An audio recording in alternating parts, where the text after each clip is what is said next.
Good to see everyone here. We're here to talk about scale and doing things that scale.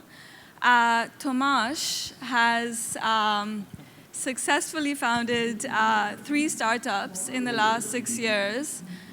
He's currently the CEO of HotelQuickly, which is Asia's #1 mobile app for last-minute travel bookings. They were founded in 2012, and they're now in 15 countries.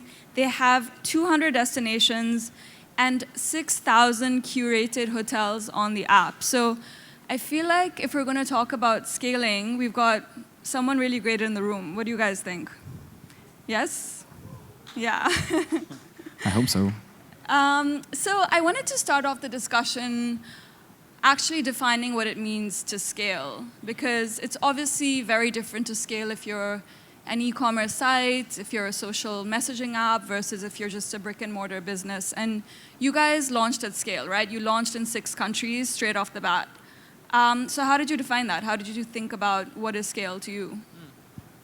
Yeah, it's a good question. I think, generally speaking, scale means different things in different contexts. For instance, on scale of 1 to 10, I'm probably around 11 to surprise how many people turned out in the morning.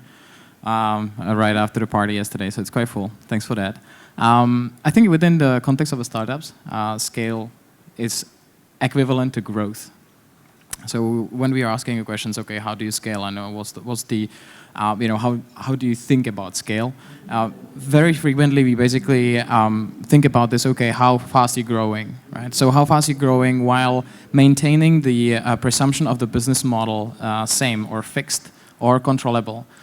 In the first part of the startup, you're basically trying to find the product market fit. So you're testing with customers, you're testing the product, you're building a closed feedback loop. Once you're somehow confident, you basically decide to scale. So you start investing into the right channels, which are attracting the same or similar customers that you found out in the first stage, and you basically try to maintain the initial metrics in the same stage or in the same scale. For us, I think the extra dimension there was basically the geographical growth. So the traditional mindset that people would have, we see this, that you start scaling in one country, in one customer, in one geographical location. I think that element we add on. So we saw that the model is working. We saw the huge opportunity which is in the market, and we start scaling basically right from start geographically. But the presumption of the same metrics is the same. Okay. So, I mean, before going any further, I feel like, even yesterday in the panels, there's quite a lot of debate about how much to focus on scaling. We spoke about unicorns yesterday and, what it means to find the mix between focusing on product, like you said, acquiring users, retaining users, versus just going for the big scale. Lots of people have talked about it in Silicon Valley. Paul Graham from Y Combinator really kind of argues against scaling. So how did you think about that as you kind of came to, whatever drove you from 6 countries to 15 countries today? How did you make the decisions around, okay, it's time to scale, this is what we need to focus on, and this is when we need to hold back, and what did you look at? Well, I think there's no silver bullet, and I think just thinking how can this relate or transfer to whatever you guys are doing. I think there's no one answer fit all. Okay, this is time to scale. TikTok, it's Thursday, 10:11. Not really. I think it's always, as many decisions that we make, it's a calculated risk that we do, right? So you basically, as I mentioned at the beginning, you're in the product fit or product search stage. You're trying to figure out who your customers are that would buy your service or product repeatedly. Once you hit a certain level of comfort, you want to design the feedback loop. You want to define the metrics that you want to measure, and your basically fallback strategy. What happens if you start scaling and you don't see the same results that you would be hoping for, and then you go for it.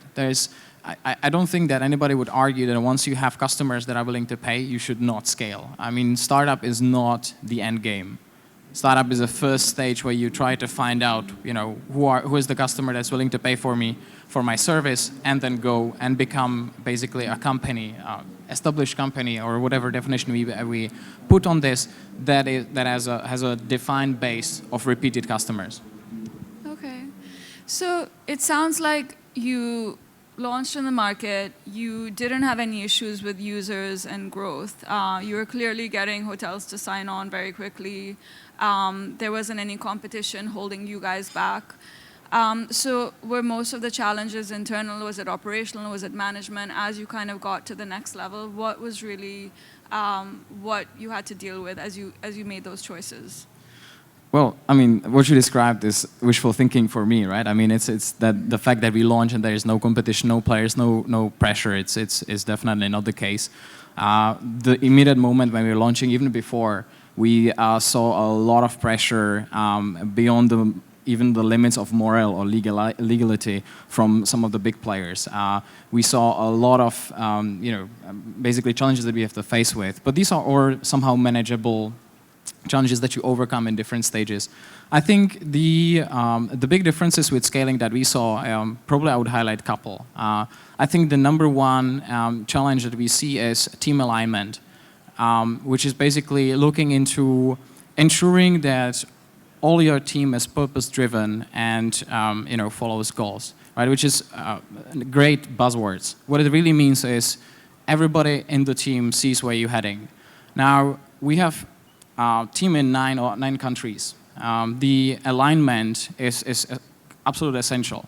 Now, if you transfer this to a plain English, what I have to ensure is if I have a bunch of guys that are going on a trip, and building a startup is a huge trip, we basically have to first see, hey, where are we going? Which mountain are we climbing, for instance? Now, this is basically the vision. This is the goals. And if I'm saying I'm going that mountain and you're saying this mountain and that mountain, this is where you might have a vision, but the vision is not aligned. So all of us have to see, okay, you know what, we are going to this mountain peak, and that's the vision that you're seeing all the time. And why are we going there? I wanna have fun. I wanna take pictures. It's something which I'm so self-fulfilling. I wanna make sure yet again that everybody understands the motivations why they're heading to the peak. This is incredibly powerful. It's super simple, especially if you actually use the plain English on this. But looking into a building and scaling in the same way that you're looking into going on an amazing trip and where you're heading is really powerful and help us a lot. What this means is that all of your teams can just go.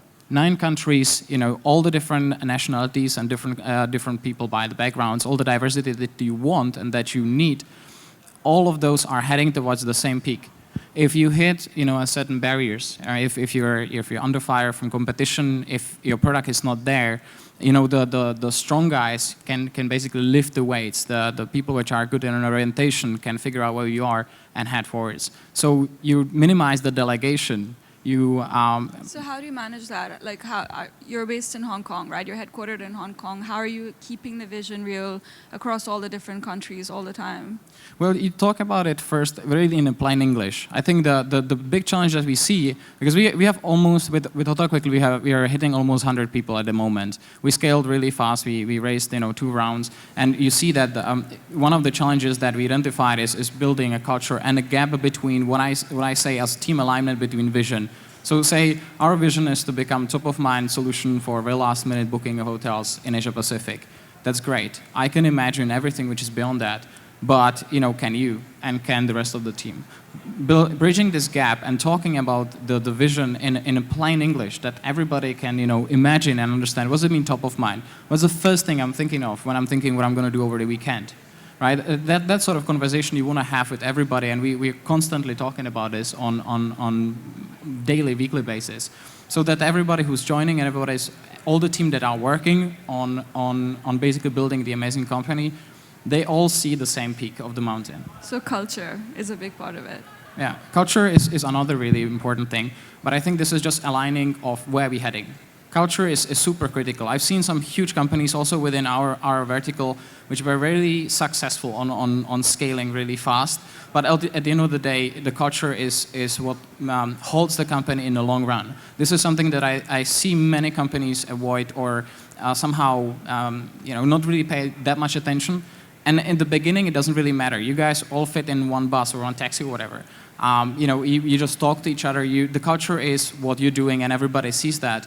The moment you're growing, the moment you're scaling, it's getting a little more challenging, right? The culture is not what you're in a different taxi per se, right? So in even different countries. So how do you actually grab all the people together and even understand what they're talking about?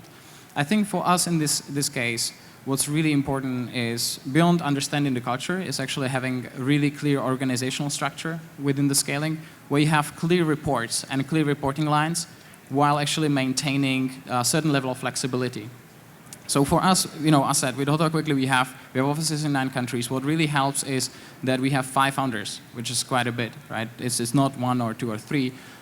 So while we headquartered in Hong Kong, and one of our founders is there, and he oversees some of the countries, I'm spending a lot of time here in Singapore, in Thailand, Indonesia, and Malaysia.